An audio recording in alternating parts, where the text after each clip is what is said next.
Welcome back. 18 Republican attorneys general officially coming out against Senator Joe Manchin's domestic energy permitting bill. In a letter to the Senate leadership, the AGs write this: if enacted, these ill-advised policies will in effect create substantially the same policies as the illegal and long-rejected Clean Power Plan.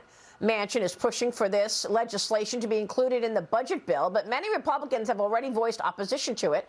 Joining me right now is Tennessee Attorney General Jonathan Skrmetti. AG, great to see you today. Thanks very much. You signed on to this letter, and let me just tell you what Joe Manchin says. He put out a press release back on September 21st, and he says, Chairman Manchin secured a commitment from Leader Schumer, Speaker Pelosi, and President Biden to pass this comprehensive permitting reform package before the end of the year on September 30th, 2022. These federal permitting reforms for energy and minerals projects will allow for the increased American energy production provided for by the Inflation Reduction Act. But let's face it, they're now reneging on it. It's not going to be included in this funding bill to keep the government open, is it? Maria, I'm not sure what's going on up in the Senate. I've heard a lot of things going different ways, but I think part of that is the penetration of the concerns with this. This is going to nationalize the power grid.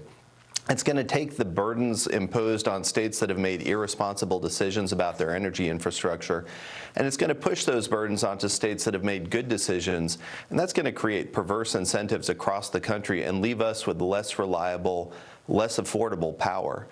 So I hope people are waking up to the risk here and recognize that if this passes, it's going to be a huge problem for America.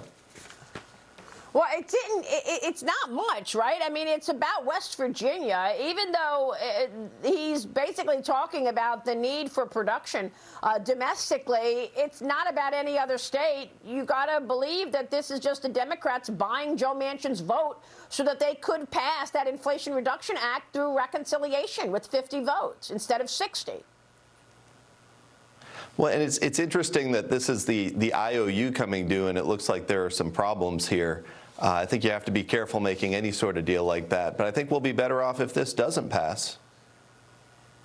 Yeah, right. Well, you and 24 Republican attorneys general are also calling out Visa, MasterCard, and American Express for tracking firearm purchases.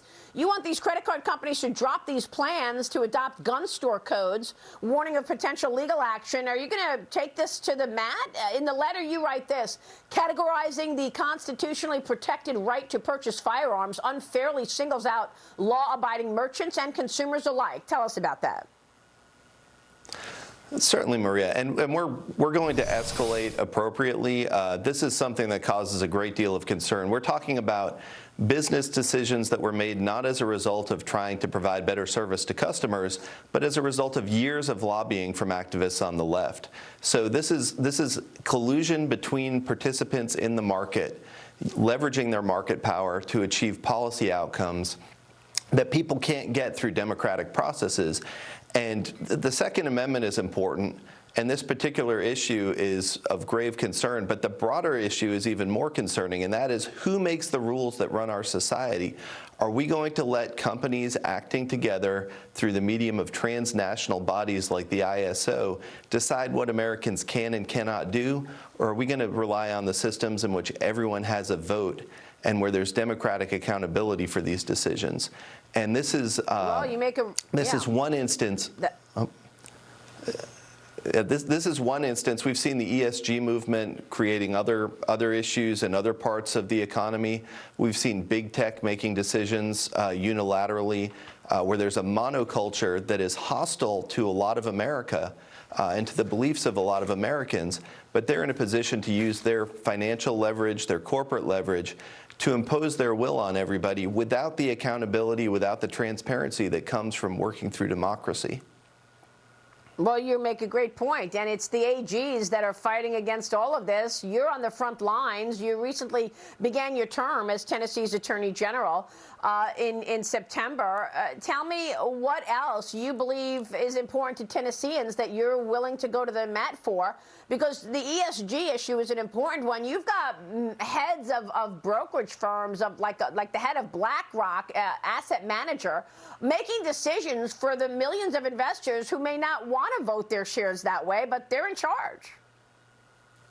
That's right. And our state treasurer is very concerned about what's being done with the power that comes from Tennessee's retirement investments.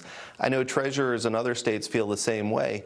It's weaponizing the money that people have entrusted to these companies against their political desires. And that's anathema to America. We're a country where rich people have a big voice on the basis of their wealth, but everybody has a vote at the end of the day, and that's what matters. AG, we'll be watching your work. Thanks very much for being here this morning. Jonathan Skrmetti in Tennessee. Thank you, sir.